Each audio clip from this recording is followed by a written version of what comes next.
welcome to the Gentleman's Guide to Gaming. This video, and with any luck its successors, will be a recap, and series of recaps, of a chronicle I am currently in the process of running. This is a tabletop chronicle, it's not over the internet like many of the games that I run, and so it's face to face, and it probably won't be recorded. We may record some audio, but I don't want to do anything to inhibit the players, who are close friends of mine. I don't particularly want to make them feel like they have to roleplay in a certain way. We roleplay in a very relaxed form, we often break away from the play, have chats, jokes, have something to eat, and then get back to the gaming. It isn't, I suppose, what Ander would consider a deeply immersive role-playing game, although everyone enjoys it and I enjoy running it. It is a game that friends are playing together for fun. And for that reason, yes, I won't be sticking a camera in anyone's face, but I will be recapping it for you here. And I understand some people prefer these kinds of recaps rather than watching the play-by-play that's broadcast from Google+, and I understand that because there's an awful lot of turgid meandering that can take place in role-playing games that, while fun to the role-players, is very rarely fun to the viewers. I've always found one of the most dull things with role-playing games is being forced to sit out and watch while you can do nothing. So hopefully these recaps, the cliff notes, the story is more interesting to you. Maybe it can give you ideas for your games, or maybe you're just interested in finding out what I'm running right now. I know I've had some requests for a video like this, so here we go, Dark Ages Vampire. Now before I start with meat and bone of the recap and what's going on in this game, a lexicon, a glossary, an index of terms that are commonly used in the Dark Ages that are not commonly used in the era of the Masquerade. Why am I giving this to you? Well, because I know a lot of viewers are familiar with the modern era of Vampire, but aren't necessarily as familiar with the Dark Ages, Middle Ages era. So, here's some terms that will constantly recur in the recap, I imagine, because they reoccur in the game, but you may not know the meaning of, and I don't want to keep breaking off. So, satraps. Two of the characters are satraps. A satrap is an old term for a kind of a sheriff or police officer. Now, Prince Mithras, the fourth generation Ventrue who holds sway over London and the surrounding territories, has appointed certain vampires as satraps. They are his personal lieutenants, who are free to uphold his laws across the baronies that he controls.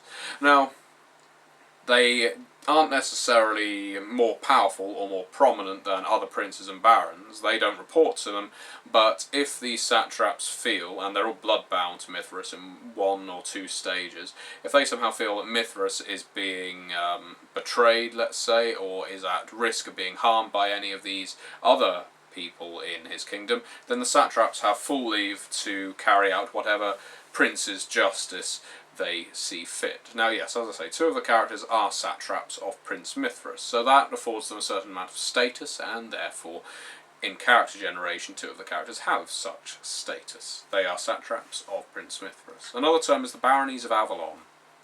When Prince Mithras became the prince, he named the British Isles the baronies of Avalon, so although the baronies will be York and and Wessex and Chester and so on, it is the British Isles ultimately, but to Mithras and his kingdom it is the baronies of Avalon. And interestingly, while the English monarchy did actually control parts of France at this time, the baronies of Avalon do not extend to parts of France like Calais and so on. What is different is, in France right now, we have the Courts of Love. That is what the princes, barons, lords, dukes, and so on call their provinces in France right now. While there is a central hub controlled by Prince Geoffrey of Paris, the spokes, all these little satellite provinces, such as Orléans and so on, nominally report into him, but also hold a great deal of power in their own right. Cainite is another term. You may be familiar more with Kindred, but Cainite is the old form for what a vampire is, if you didn't just call yourself a vampire, because the Cain myth was a lot more prominent in the Dark Ages. And I think that will do for now. That will do. So, the chronicle itself started with two of our protagonists, Lord Hyle of Clan La Sombra, Lord of Sarum, Sarum being the city that eventually became Salisbury in the south of England.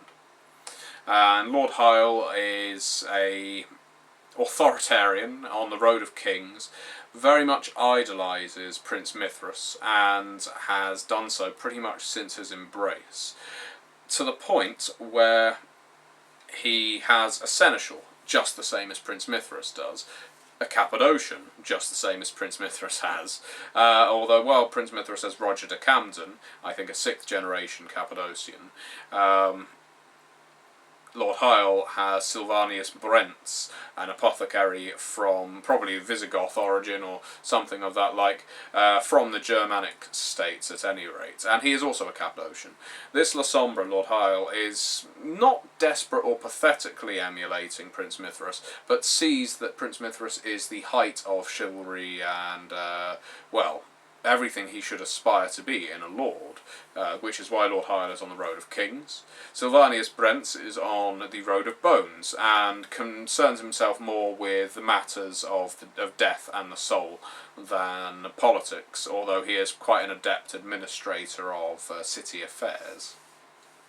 The other characters are Lady Cheyenne of the Courts of Love, a spy reporting to Prince Mithras, and also a satrap. She is one satrap, and Lord Hyle is the other. She was, for a very long time, spying on the Courts of Love, because the Courts of Love are often at war with the Baronies of Avalon, and has since returned to the Baronies of Avalon, because her being a spy has recently been uncovered. She is a Toreador on the Road of Sin.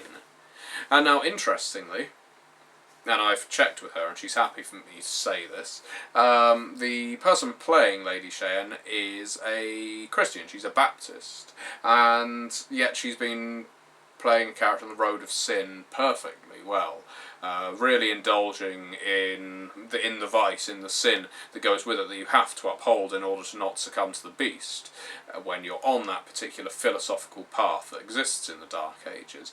And that's really been a nice dichotomy to observe, because I think it just goes to show that you, when role-playing, you are role-playing. You are not projecting yourself, you're not projecting your own desires or anything like that. You are playing a role, and it doesn't matter what your restrictions are or what your beliefs may be. You can make a divide in that regard, and it was just something I thought would be interesting for me to note in the course of this recap.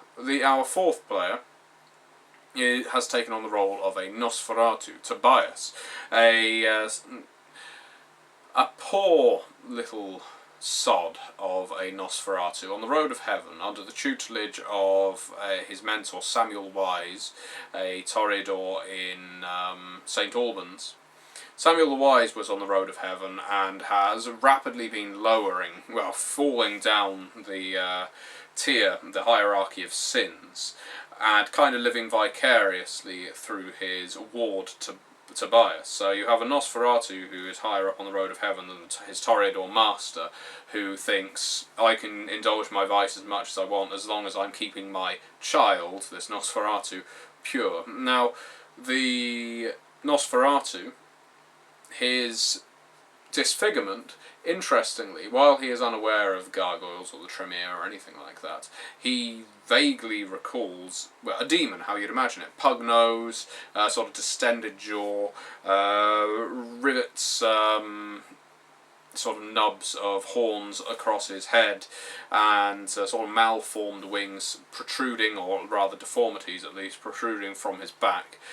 He looks like he should be a grotesque or a gargoyle of the old sense. He should be stuck on the side of a building somewhere.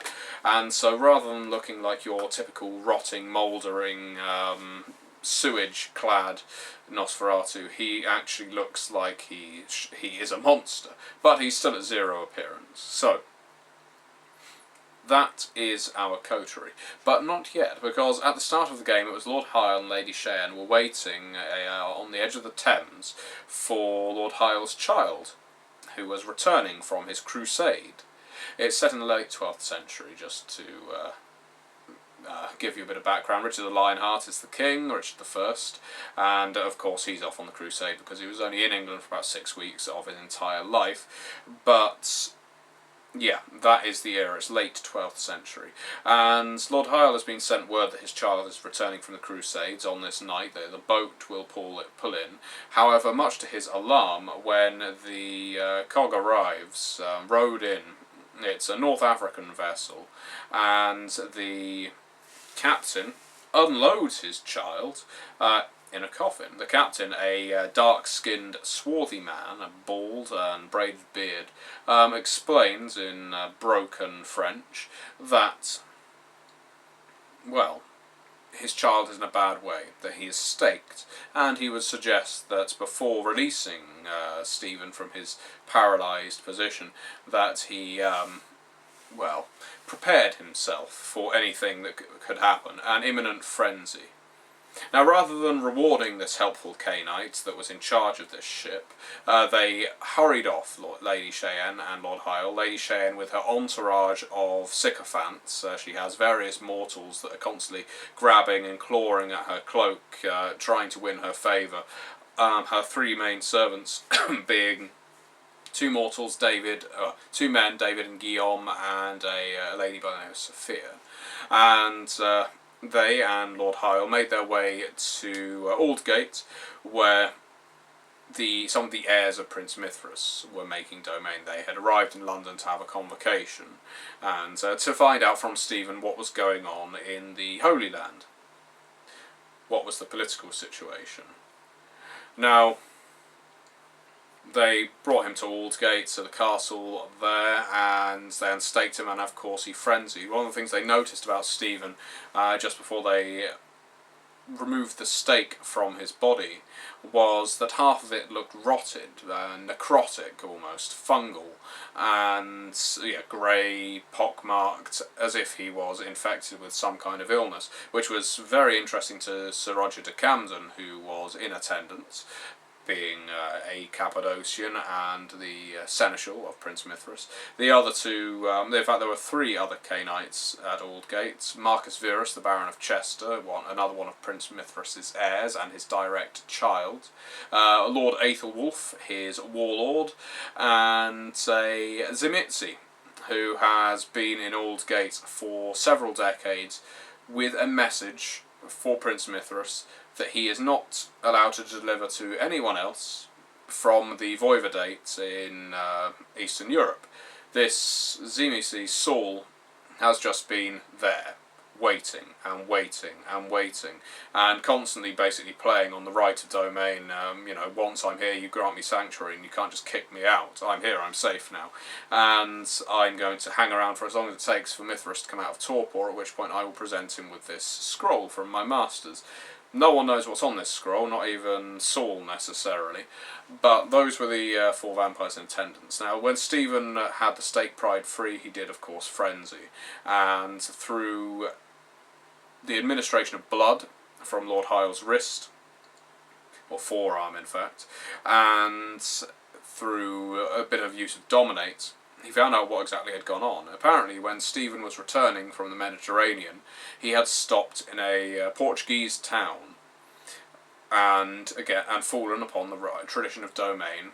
A baron or lord or some other titled noble there had invited him into his castle and offered him vitae and to drink and safe harbour until he needed to sail on, before the age of sail, but you get the general gist.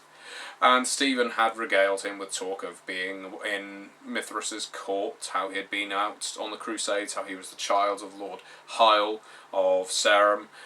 All of this interesting information. And Stephen, maybe a bit too free and easy with his mouth, somehow turned his host against him. Now, it wasn't possible to find out why, because Stephen didn't know why. And they didn't actually question the Cainite that brought Stephen in, although he was still waiting at the Thames. And because of the embarrassment, Lord Hyle felt a great deal of embarrassment for Stephen's ranting, raving, and for this infection. Essentially, his host had turned against him to the point where he had poisoned him somehow with something in the chalice of vitae. And as his body started to ripple and contort and mottle and grey, he called in a swarm of mortals who started treating him, I suppose, a bit like matadors might a bull, with red-hot pokers and other such implements, basically hemming him between them. They were driving him to frenzy and increased rage, and just whenever he charged towards them, they were stabbing him with these burning implements, making him run the other way, knowing that he was of Clan La Sombra, and knowing how much heat and light made him afraid. Now, Stephen didn't know the clan of his host. He presumed the host was a La Sombra. In fact, he was sure that the host was a La Sombra, and he even gave a name. But the important thing was he was the Castellan of the area. And Lord Hyle, needless to say, was suitably ashamed and humiliated by the errant actions of his child. Whether you agree that they were errant or embarrassing or not, Lord Hyle certainly felt that way, and felt that Stephen had brought such shame upon his name and the name of Prince Mithras that something had to be done about it. Now, of course, whoever had abused his child in such a way would have to be punished, but Stephen as well would have to receive some kind of punishment, because the blood of Cainite was not healing this necrotic flesh that was across his body, and so he couldn't be seen, otherwise he might be mistaken for a Nosferatu. And so, just as an abject lesson to all others, Lord Hyle dominated his child into standing and took off his head. He cut the Cainite's head clean off, and as the body dissolved into greasy soot beneath the neck, Lord Hyle presented the head to one of his servants and said, "Take this back to Sarum with a message to my seneschal that he would have to meet us. Put it on a spike there, so it is known that no one embarrasses Lord Hyle of Sarum." Now, at around this time as well, Roger de Camden had presented Hyle and Cheyenne with a mission of sorts. Being canny with the current Salubri Tremere position, and Marcus Verus, one of the heirs of Mithras, being quite adamant that the Baronies of Avalon should form some kind of compact, or at least feel the Tremere out, due to the risk of another invasion from the Courts of Love, despite Mithras' edict that no Tremere may set up domain in British Isles. They already were by this point in Winchester and Durham, and de Camden was aware of this. De Camden basically put it to Cheyenne and Hyle that they should travel north in order to discover which faction would benefit the Baronies of Avalon most. While Mithras had forbode the alliance between his kingdom and the Tremere, Mithras was asleep, and although Verus had blustered and gone on about it at length, de Camden more discreetly said, "I just want you to meet with the Salubri that dwells in Lindisfarne in the north, Matthias, supposedly a warrior of great repute and somehow able to stave off all of his foes despite being the only Cainite on that spit of land, and to meet up with the Tremere of Durham. Do it circumspect. Don't say you're representing Prince Mithras, and do not necessarily state that you are satraps or lords or ladies. Find out what they can offer, and find out what the Salubri can offer. Then return and we will make a decision on whether we offer sanctuary to the Salubri and the Baronies of Avalon, or whether we make alliance with the Tremere, assist them in their rout of the soul-thieving clan, and have a strong ally against the Toreador of the Courts of Love, should they try to interlope again, shall we say." And so, yes, the message that went to the Seneschal of Lord Hyle said, "Meet us in St Albans, just north of London," and so, they would meet in the middle. Before they went, they decided to go hunting. Cheyenne and Hyle, Hyle especially, went with Lord Aethelwulf, the Gangrel warlord of Prince Mithras. In Epping Forest, they went hunting Garou, or lupines, because Lord Aethelwulf is a bit of a maniac in that regard. And while he is a very powerful Gangrel, Lord Hyle is a La Sombra, and I would argue La Sombra, especially ones with no points in obtenebration, as Lord Hyle has none, are not necessarily well suited to combating lupines on their own territory. Still, Aethelwulf was insistent, and in order to raise his regard in the eyes of his betters, given that he was on the road of kings, there was no way that Lord Hyle could say no to this. And so he and another satrap, William of Corfe, accompanied Aethelwulf into Epping Forest, where, using one of Cheyenne's Gould servants, Guillaume, who was becoming a bit too sycophantic for anyone's temperament, they used him as bait, given that Aethelwulf advised the other vampires, you know, these lupines, they can smell the undeath on you, and so I wager they could smell the undeath on Guillaume as well, and so they could. They launched attack on Guillaume, who they'd set out ahead as a point man of a sort, at which point Lord Hyle, with the silver-tipped arrows and silver-edged blade that he had forged after having stolen one of de Camden's silver chalices and having it melted down by a silversmith around Billingsgate, they took the lupines on at range, of which there were 5, and they outnumbered them. And Aethelwulf didn't care, being a maniac gangrel, dropped his sword, bared his claws, and dove right in. Lord Hyle, as fast as he can, was knocking arrows, firing them. In fact, I think he had a crossbow, French crossbow, or would that be out of keeping with the time? Either way, he was firing arrows as fast as he could, which obviously wasn't fast enough, because one of the werewolves reached him in pretty much a single bound or 3, given that they can move rather fast, and decapitated his horse, bringing it down beneath him, also launching Lord Hyle across the forest and into a tree with the lupine's strength. As the lupine was bearing down Lord Hyle, through good luck of arms and dice rolls, let's be honest, Hyle was able to draw his sword and cleave the lupine quite neatly hack the lupine quite neatly from shoulder down to hip with his silver-edged sword. And William of Corfe, of course, assisted in this little rout. Before things could get even more bloody, more howls were heard in Epping Forest, howls of bigger, badder werewolves, and the surviving Garou retreated, one of whom had actually been decapitated by Aethelwulf by this point.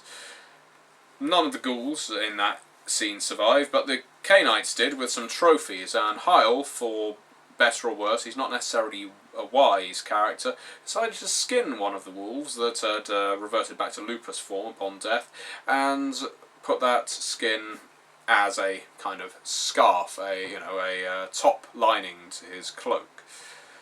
We'll see how that actually comes back to bite him, not literally, but other lupines in the baronies of Avalon may not look kindly upon a leech wearing werewolf skin. They do have a tendency to smell each other. Before the bigger werewolves could actually arrive, because these were pups that they had just engaged in combat with, Aethelwulf had retreated back to London, rather grievously wounded, in fact, due to the dice rolls that he was incurring, and the rest of the group rode on at speed through Epping Forest. Eventually they reached St Albans, which is where they came into contact with Sylvanus Brents. Now, Cheyenne had gone on ahead, though it wouldn't be like a spy mistress, a lady of the night, to engage in fights with Garou. So she had gone on ahead to St Albans, and despite being there asleep in her coffin, surrounded by her entourage, the rest of the coterie had rode straight past her, unfortunately, and they went to the only known Cainite domain in that somewhat religious town. Religious mostly because of the number of abbeys surrounding it. It's a pilgrimage site, essentially, lots of monks thereabouts, no city wall, no town walls or anything, more just a cloister or cluster of cloisters with a market in the middle. That's what St Albans was around the time. And so yeah, they rode straight past her and moved into the only Cainite domain they knew of, the Green Lute, an octagonal-shaped sort of boarding house with a massive fire pit in the middle that provoked Lord Hyle to do various self-control rolls, and a chimney that went up out the wall, and had then, in a rather modern fashion, had floors built on top of it. At one point that chimney would have just gone straight out.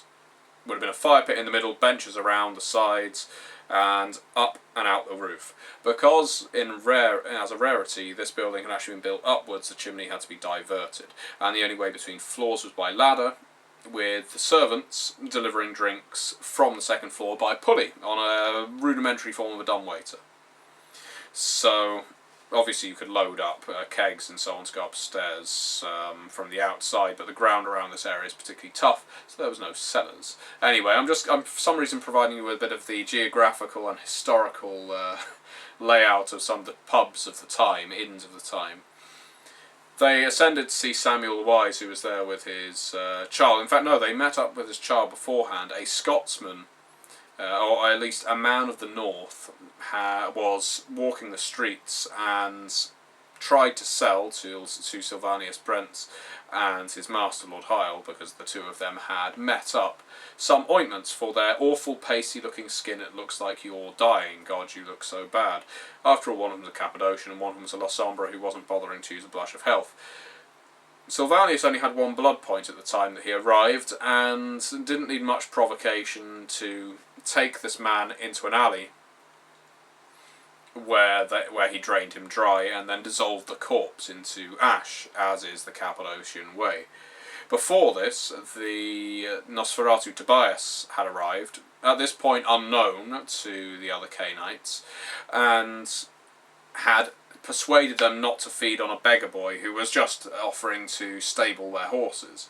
Instead, he had led the boy away. They said, "Go kill that boy, he's seen too much," and Tobias, being on the road of heaven and redemption, took the beggar boy away and sent him on his way and said, "Oh yes, I dealt with him, of course." So anyway, they went to the Green Lute, ascended to the third floor, where they met Samuel the Wise, the Toreador in attendance, who is the mentor of Tobias. And through various impolitic wordplay, they greatly offended the host. Now, this is because Lord Hyle doesn't see Samuel the Wise as any kind of titled figure. He isn't. He operates within the barony of London, where Mithras is at its most powerful. And St. Albans does not have a titled vampire in charge of it. Samuel the Wise may well style himself as a baron, but he is not a baron of anything. He's not a duke of anything. He's not a lord of anything. And so it rankled Lord Hyle, being on the Road of Kings, that he could be acting as such. And he said as much as well. Before things became too heated, Lady Cheyenne showed up, and so eager was Samuel the Wise, the Toreador, to meet another one of his clan, he ignored Hyle and Sylvanus and Tobias and decided to greet and shower many blessings and kisses upon his fellow clan member on the road of sin, unbeknownst to him, offering her one of his vessels to feed from in a cleaned out stable, a lot of privacy, do whatever you like, get as much enjoyment out of him as you can. After which point he ascended the ladder again, just to be insulted a lot by Sylvanus and Lord Hyle. I won't say that the character didn't deserve it. This roly-poly Toreador, dressed as a monk, completely bald all over, and awfully pretentious, as many Toreador are. But yeah, I wasn't necessarily expecting as a storyteller that they would really piss on his good graces. This is your haven, and you've invited us in, you've invited us to feed, now we're going to insult you. But, you know, when you're a satrap appointed by the prince, and you are a lord of a domain under the baronies of Avalon, then perhaps you have the right to throw your weight around a little. So Samuel the Wise was getting increasingly irate. Tobias, in trying to calm everything down, unfortunately, he tried to use his Mask of 1,000 Faces, 3 points of Obfuscate, botched terribly and became something wholly worse. If you botch on Mask of 1,000 Faces, you become something even worse than a Nosferatu to look at. And so he basically became Beelzebub, or Baalzebul, Lord of Flies, Lord of Lies. His eyes segmented, paper-thin wings sprouted from his back, peppered with the faces of mewling, aborted or miscarried children. Teats lined his chest, stomach and thighs, and they oozed an acrid pus, hair, cloying hair, covered his legs and arms, dripping with ticks and fleas. His mouth sealed shut, and a proboscis emerged from it, oozing a strange vitriol that made the floor go sizzle. Essentially, how I see it, if you botch Mask of a Thousand Faces, what it actually shows is the beast inside a Nosferatu, which is far more hideous than any Nosferatu actually looks. And so Tobias, poor old Tobias, couldn't go out. This was after he'd already been seen by several people in the village, in St. Albans, who were talking about the demon that was running on the Broads, this demon-faced Nosferatu, and so they had to bury him alive until the obfuscate wore off, which they did. But this didn't actually leave the... There still left the problem of Samuel the Wise. None of this actually occurred in any order. Samuel the Wise was commanded under Dominate by Lord Hyle to stop exactly where he was, to freeze basically. In response, although the Dominate worked, Samuel the Wise attempted to dread gaze, use his presence to cow the La Sombra and his Cappadocian ally, and in fact this is why Tobias went running out looking like a demon before he turned into a big Lord of Flies. He used dread gaze, which did affect Tobias. Unfortunately for him, it did not affect Lord Hyle, who just merely sneered, just sort of rocked on his heels a bit. At which point, Lord Hyle withdrew his broadsword and cut off the Toreador's head. How dare you try and use a discipline on one of your betters? Again, very much Road of Kings. Samuel the Wise's body exploded in a shower of gore and soot, and covered Lord Hyle completely with all manner of offal and grime. His head, of course, staying exactly where it was until Sylvanus dissolved it into a small mound of grey pumice. And it was around this time that the cries of "Jew! Jew!" were going on outside, because an edict had come down from the Archbishop of Carlisle, or the Bishop of Carlisle, that usury is now a capital sin in the British Isles. As this often happened in real life, it's one of these things we don't like to admit as Englishmen. In any civilised country, that pretty much every civilization that's ever existed has at some point or other participated in an extermination of a race, or a massacre, or a genocide, or a Holocaust, or something along those lines. It's unpleasant to think of, but unfortunately it's true, and the Jews have, of course, borne the brunt of that since time immemorial. No different in the Middle Ages, where the Jews were often the source of enmity in the British Isles, and in France they would often be rounded up into houses and burnt, because at some point usury would come back to bite them. And while it may sound stereotypical, Jews were often in the money-lending profession, and inevitably, once you've knocked on the doors a bit too many times to ask for your money back, someone's going to spread the rumour that you are sacrilegious, serving Satan, and need to be burnt. And so these a family of Jews, a poor family of Jews that were just passing through St. Albans, fell afoul of this new law, this new canon law, and proceeded to get burnt alive in the centre of town. Now, this was like a subplot that was going on, could have been picked up, and there were lots of these that have been peppered throughout the Chronicle. And the coterie, being so involved in other things, such as decapitating Samuel the Wise, burying Tobias so that no one would see his absolutely hideous and monstrous form, and Lady Cheyenne, who was feeding from her prey and fed from him whilst having sex with him, in a scene that we ended up choosing not to roll dice for, but I think, hats off to us for dealing with that, because there's plenty of role-playing games that like to fade to black, and we well, I wouldn't say we went into the gory details, but there was no doubt over what was going on. And then, once the man was done, he stood up, flicked her a groat, and presumed she was a prostitute. He was just a travelling market man. He wasn't here. He's not some noble. He wasn't some Casanova waiting to be seduced. Most women he sleeps with in towns to which he does not belong are pros. And she took offence at this, did the good Lady Toreador Cheyenne.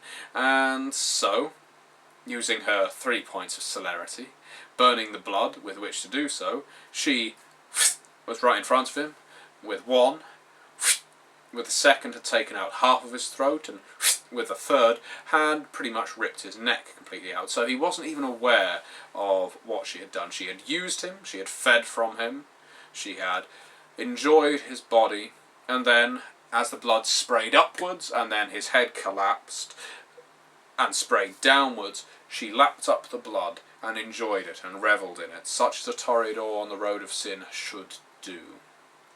It was around this time Sylvanus Brents turned up, of course, and dissolved that body to ash as well.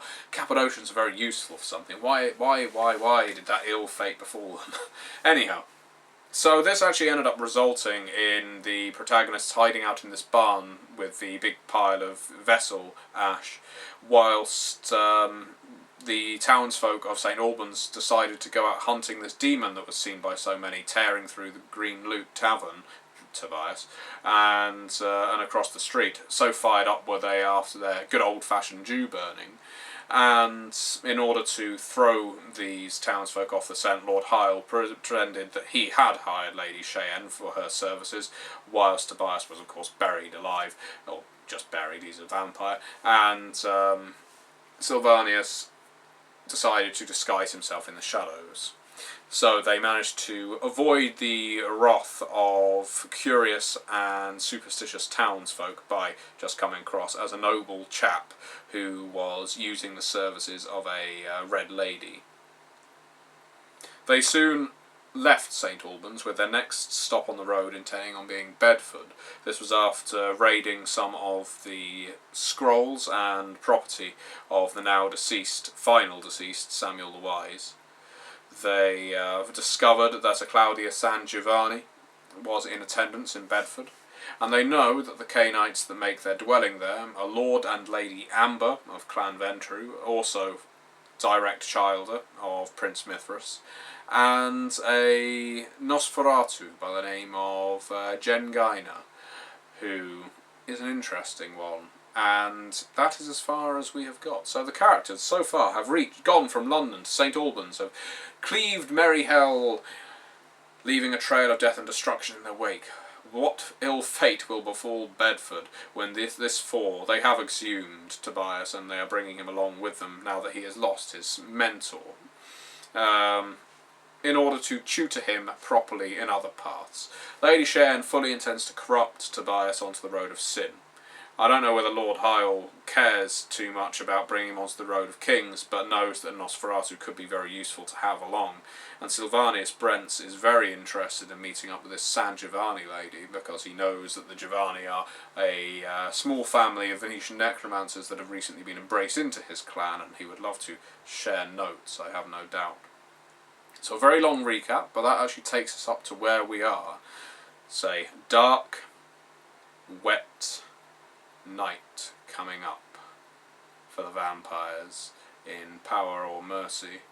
And indeed, I do enjoy doing research for Dark Ages Vampire. I love my history, and so it makes me watch documentaries and read books on the Middle Ages and the Crusades, the lifestyle of the time. I make sure I've got the weather right for that year. I know that in the year it's set, it just rained and rained and rained, to the point where starvation was a very real problem in the British Isles, because crops just didn't grow that year, and we were so dependent on our own crops at that time. Import and export not really being a thing back then. So, yeah, I've looked into all of these things, canon law, who's the king, who's the pope, who is the archbishop, what towns exist, which towns don't. I love doing that sort of research and feeling that animated, and I've got to be honest, it's been so long since I've ran a game where I've felt the desire to do that level of research. I am really enjoying it, I'm really enjoying running it, and it makes me feel like I'm sort of getting back into the hobby after a brief period of just feeling a little bit disenchanted with it. So, if you've managed to stick this entire thing out, thank you very much for watching, and yeah, hopefully you'll watch the second part.